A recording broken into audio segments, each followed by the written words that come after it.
초집중 자기주도학습법. 네, 안녕하세요. 동대문구 교육비전센터 자기주도학습 프로그램을 강의할 전혜리 윤선희입니다. 만나서 반갑습니다.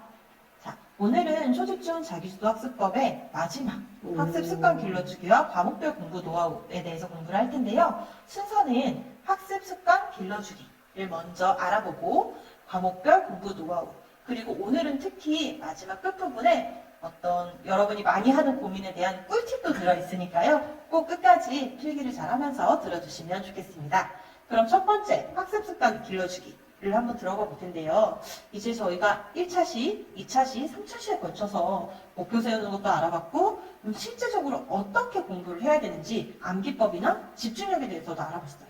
그리고 메타인지, 내가 아는 것과 모르는 것을 구분하는 게 얼마나 중요한지, 그쵸. 그 힘을 어떻게 기를 수 있는지도 알아봤고, 시간 관리를 어떻게 해야 되지? 나의 잃어버린 시간은 어디에 있는가? 이런 걸 찾아보는 것까지 다 했습니다. 이쯤 오면 친구들이 그래, 그래서 이제 정말 성적을 올릴 수 있는 학습법은 뭘까? 이제 그걸 좀 알려주세요라는 그쵸. 기분이 들 것 같아요. 이때쯤이면 우리 친구들이 그래, 선생님들이 하라는 대로 나 다 했는데 얼마 뒤에 뭐 시험이 있다든가 뭐 내년을 위해서 나는 더 어떻게 하지? 라는 고민들을 할 거예요. 이번 시간을 통해서 우리 학습력을 높이는 공부를 한번 해봅시다. 네, 학습력을 높이기 위해서 학습 습관이라는 건 내가 의도하지 않아도 자연스럽게 그렇게 행동하게 되는 걸 뜻하잖아요. 그래서 우리가 앞에서 말한 이런 학습법이라든지 마음가짐들을 자연스럽게 우리 몸에 익힐 수 있게 되면 정말 좋을 것 같아요. 그렇죠. 그런 의미에서 학습 습관의 첫 번째는 바로 공부 근육이라는 내용으로 한번 시작을 해보려고 해요. 몸의 근육이라 우리가 국어 공부를 했을 때 국어 공부만 수학은 수학 공부만이라고 하는데 사실은 국어랑 수학이랑 연계가 되게 많이 돼 있어요. 그러면 이 공부 근육을 기르기 위해서 네. 그리고 또 꾸준히 앉아서 공부한다는 건 사실 집중력하고도 굉장히 관련되는 그렇죠. 활동인 것 같아요. 어떤 방법으로 이 공부 지구력, 공부 음. 근육을 키울 수 있을까요? 네, 지구력은 달리 말하면 뭔가를 되게 오래 할 수 있는 힘이에요. 달리기로 말하면 100m 달리기보다는 200m 달리기가 지구력이 높아야 된다는 거죠.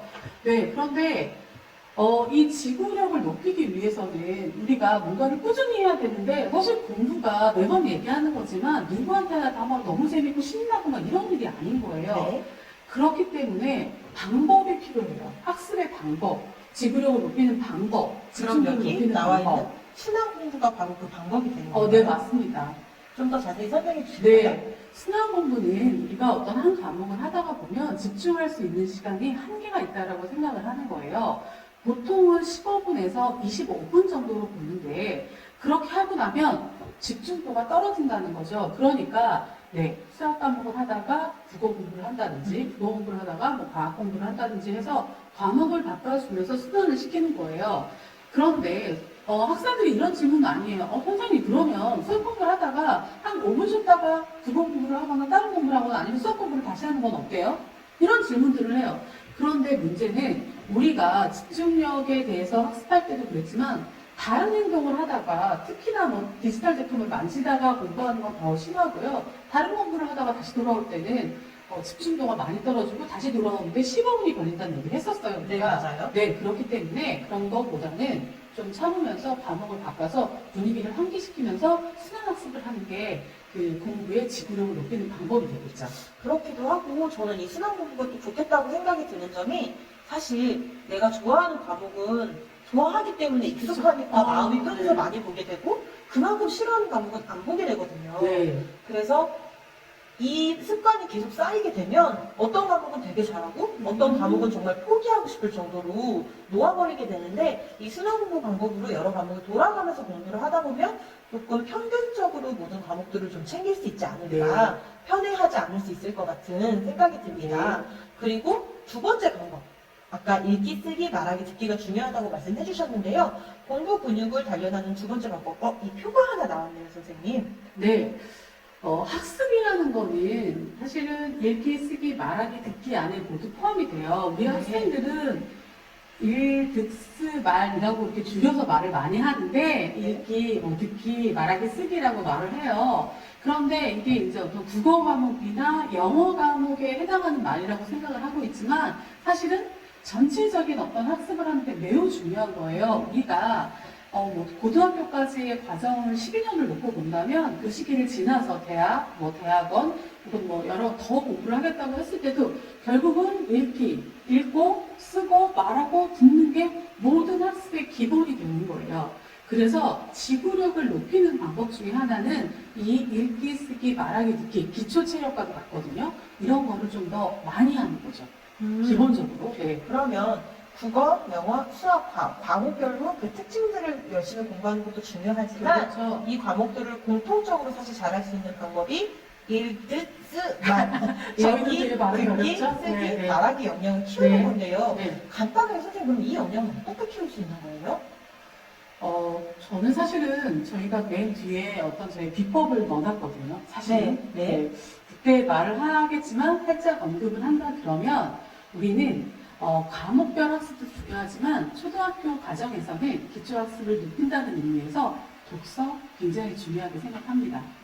그러면 과목별로 내려가기 이전에 네. 읽기, 쓰기, 듣기, 말하기 역량을 키우기 위해서는 어떤 글을 읽는 것 네네. 활동이 굉장히 중요하다고 말씀을 해주셨네요. 네. 그러면 어떻게 읽는 게 중요한지는 뒤에서 다시 네, 한번 네, 이야기하도록 하겠습니다.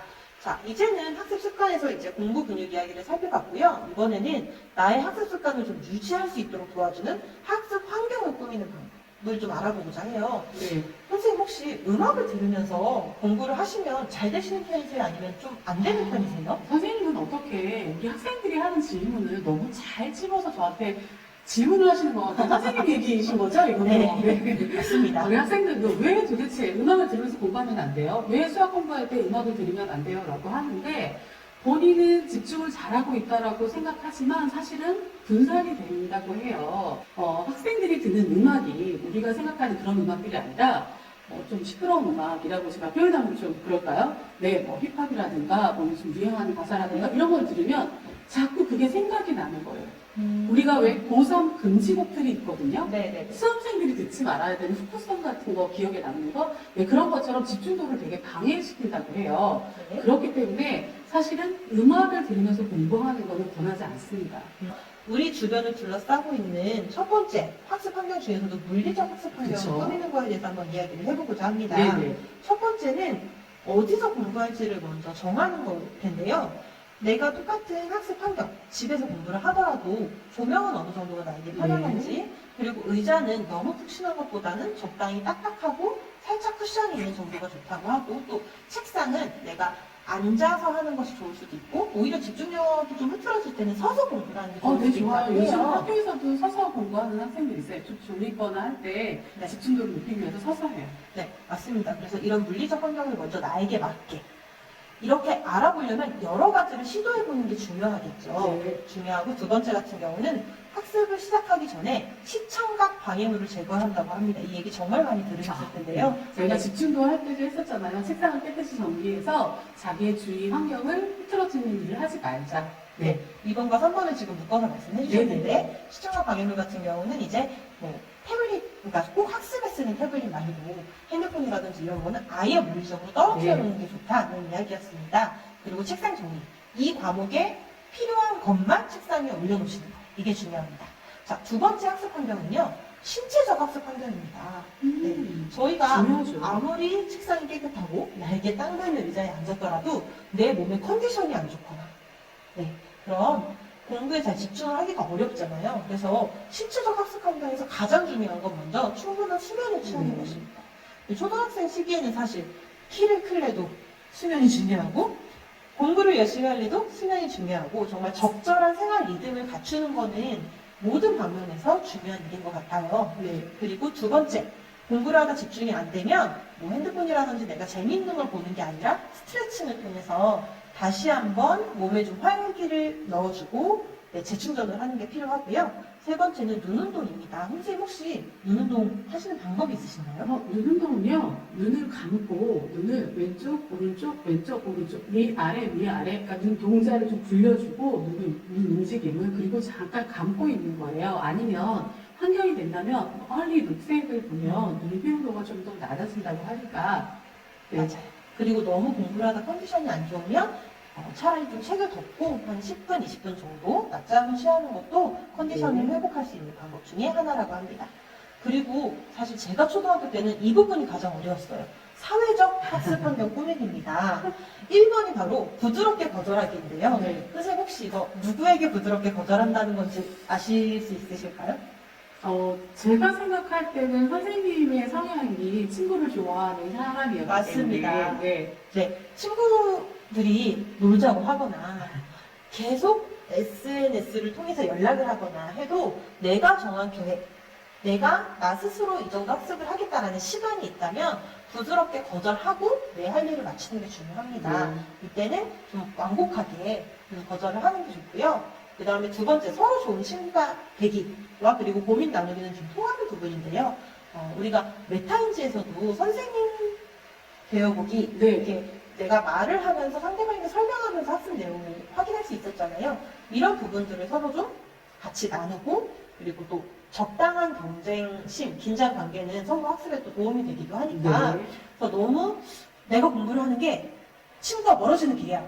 이렇게 생각하지 않으시고 서로 격려할 수 있는 이제 공부 친구가 되도록 네. 친구들이 어려워하지 않았으면 좋겠습니다. 그 네. 부분은.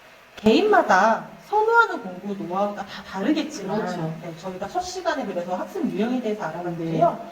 그럼에도 불구하고 그 시기에, 초등학교 시기에 해야 하는 공부들이 있을 거라고 생각합니다. 그렇죠. 그래서 일상에서 해야 하는 공부 내용과 시험을 앞두고 해야 하는 공부 내용 이렇게 두 가지로 제가 선생님께 여쭤보고자 합니다. 첫 번째는 국어 과목이에요.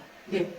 네. 꼭 어려운 책이 아니라 내가 좋아하는 책, 동화책이더라도 읽고 한번 덮은 다음에 요약해서 말해보거나 네, 너무 혹은 좋죠. 그 책에서 좀 등장하는 키워드들로 짧은 글을 다시 네, 지어보거나 네, 네. 그리고 어려운 단어가 있다면 그냥 넘어가지 말고 반드시 사전을 통해서 그 뜻을 확인해보고 넘어가면 네. 좋을 것 같습니다. 그 사전에는 그 단어를 활용한 문장도 들어있으니까요. 뭐 비슷한 말도 있고 반대말도 있기 때문에 사실은 단어 하나만 찾아보려고 했지만 다양한 어휘들을 학습하는 효과가 나오기도 합니다. 네. 그러면 이번엔 시험 대비해서 국어 과목은 어떻게 공부를 할 수 있을까요? 시험 범위를 잘 아는 게 제일 중요할 거예요. 네. 시험 범위 안에 있는 글들의 어떤 특성, 얘가 설명문인지, 주장하는 글인지, 시인지, 그 글의 특성을 알아가지고 글의 특성에 맞춰서 글을 읽어보도록 하는 거예요. 왜냐하면 문제가 나올 때 글의 특성별 유형의 어떤 문제들이 있거든요. 그리고 지문을 다시 읽어보는 게 매우 중요해요. 예를 들어서 설명문이라는 거를 내가 학습을 했다면 글을 읽으면서 어떻게 설명하고 있고 어떤 부분인지, 만약에 소설을 공부했다면 이게 소설에서 설명이 아무것도 나오지 않아도 절정의 부분인지 발단의 부분인지를 찾아보면서 읽는 거죠. 자, 그리고 나서는 문제를 풀어보는 거예요. 내가 학습한 거를 체크해보는 시간이죠. 네, 문제를 풀고 제일 중요한 거, 틀린 문제를 왜 틀렸는지를 점검을 해야 되는 거예요. 메타인지에서 배웠던 거 기억하시죠? 자, 메타인지를 이용해서 내가 어떤 걸 알고 어떤 걸 모르는지를 이때 점검을 해야지만 오답 없이 만점으로 향하는 길일 거라고 생각을 합니다. 자, 다음은 수학 공부법에 대해서 좀 여쭤보고 싶은데요. 여기 일상에서 수학을 공부하는 방법 중에 미리 보기, 교과, 복습이 중요하다. 이 부분도 사실 모든 과목에 해당되는 얘기인데 특히 수학에서 이 부분을 강조하신 이유가 있을까요? 네, 그래서 직접 풀어보고 생각해보는 시간이 많이 필요한데 이렇게 하려면 이런 3단계 학습법이 너무 중요한 것 같아요. 미리 어떤 걸 배웠는지 살펴보고 그 다음에 선생님이 하는 교과 내용 들어본 다음에 복습을 하면서 내가 배운 거에서 이건 알고 이건 모르는구나. 그러면 선생님한테 가서 질문을 하는 거죠. 네. 이제 오답 노트를 시험 기간이 아니지만 이때는 만들어 봐야 돼요.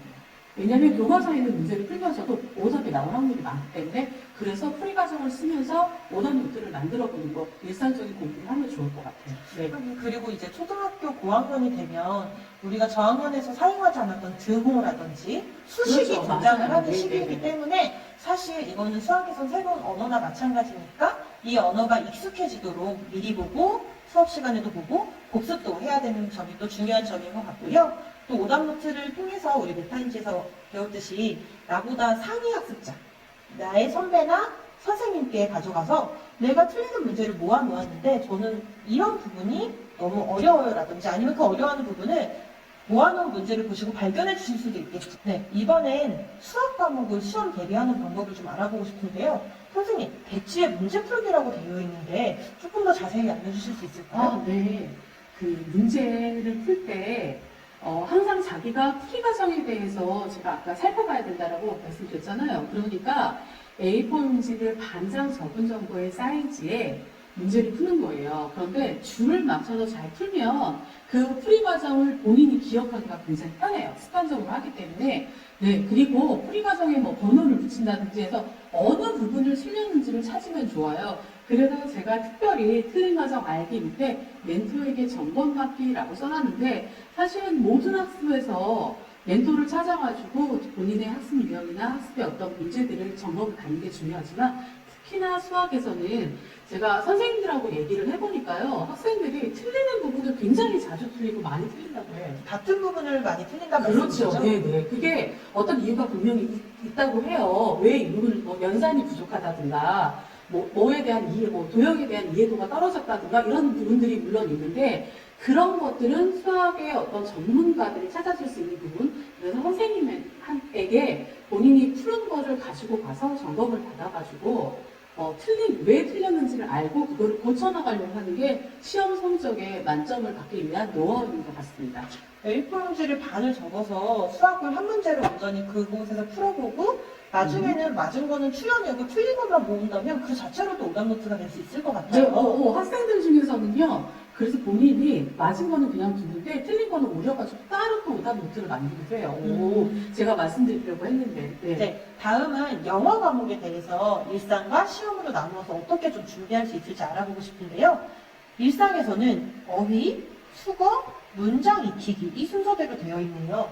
그리고 뭔가 학년까지 자세하게 적어주셨는데 좀 설명해 네. 주세요. 3학년에서 4학년 올라가는 시기예요. 왜냐하면 3학년에서 4학년 올라갈 때는 학습량이 매우 증가하고 어휘도 굉장히 어려워져요. 그러니까 굉장히 공부를 뭔가 더 해야 되는 시기라고 표현하면 좀 쉬울 거예요. 그리고 6학년에서 중학교를 갈 때도 어떤 교과적인 체계도 다르고 과목 수도 더 늘어나고 또 학습의 깊이, 양도 더 많아지거든요.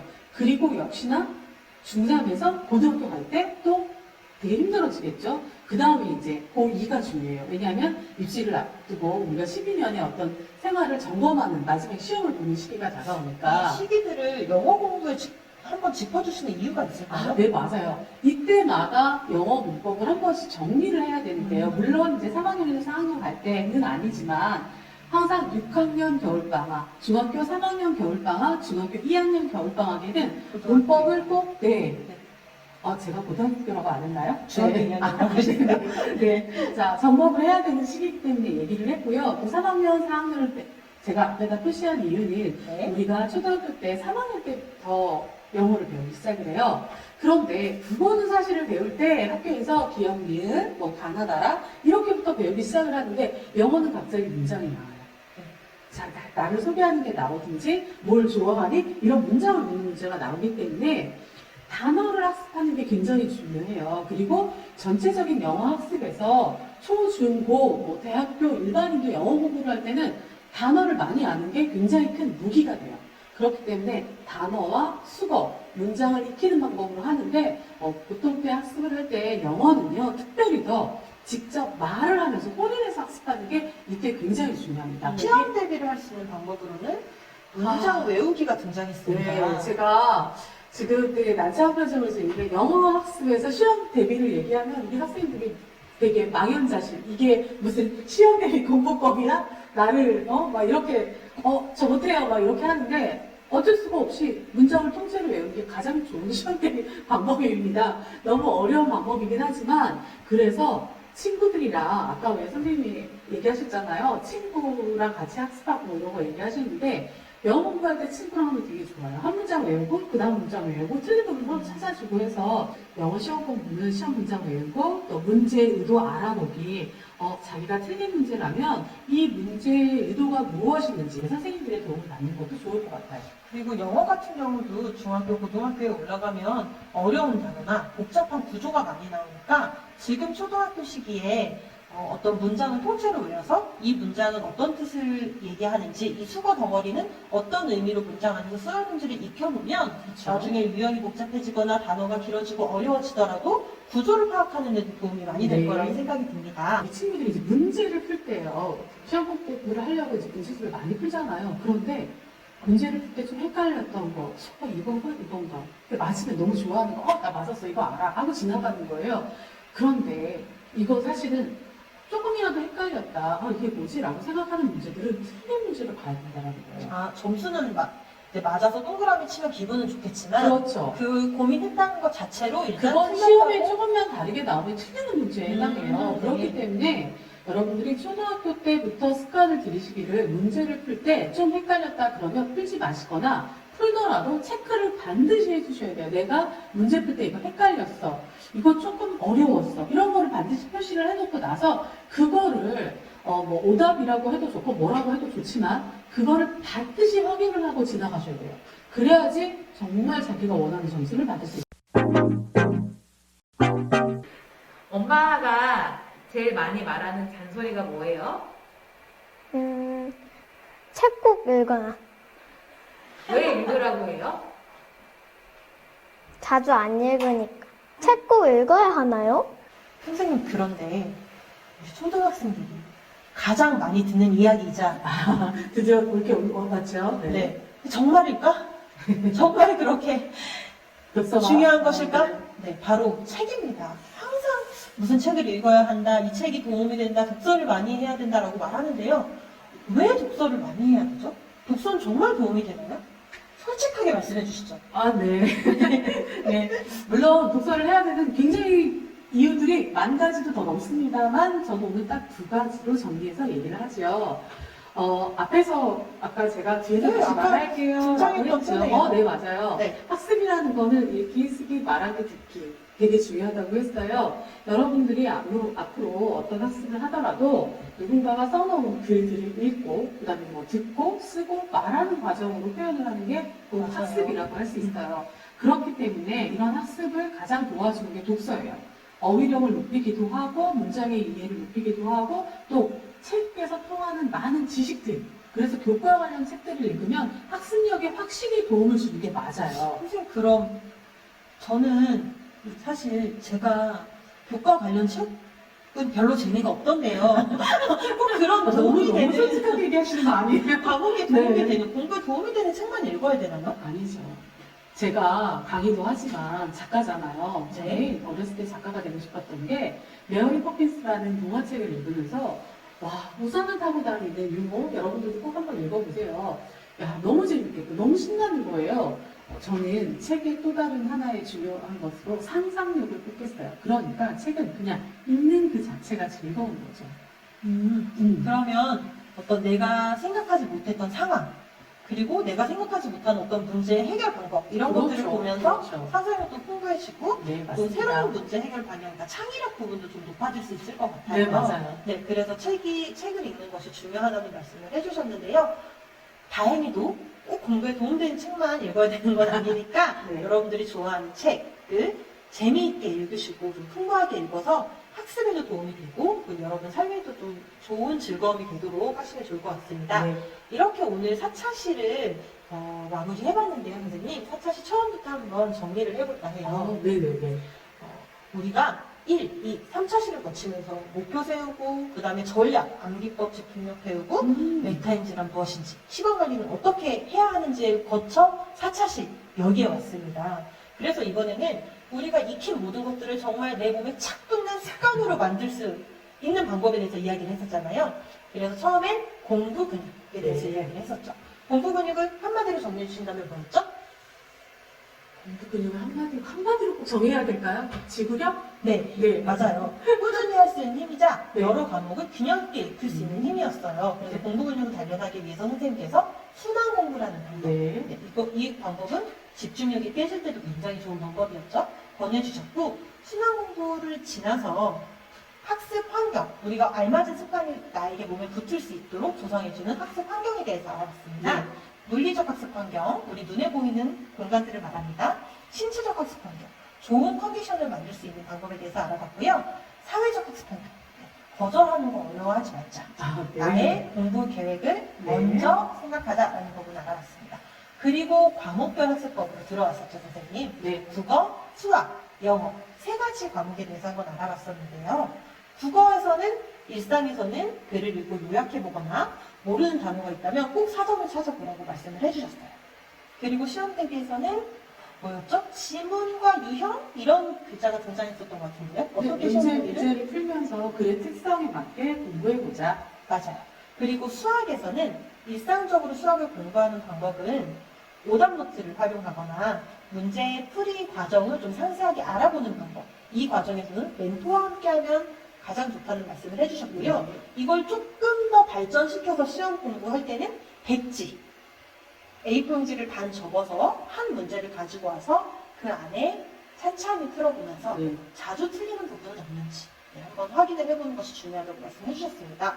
그리고 수라는 새로운 언어, 숫자라는 언어가 등장하는 것이기 때문에 미리 보기, 그 다음에 급과 시간에 공부하는 것, 그리고 복습. 이 3단계가 수학은 특히 중요하다고 말씀해 주셨어요.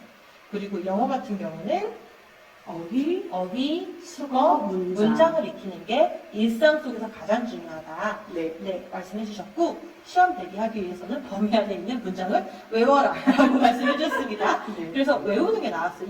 여러분, 우리 암기법 부분 다시 보시면서 소리 내어 읽는 방법이라든지, 낭독이라고 그때 말씀해 네, 주셨는데요. 네, 네. 그리고 반복하기 방법이라든지, 혹은 범주와 분류해서 묶어있는 방법들을 떠올리셔서 암기를 해보시면 좋을 것 같아요.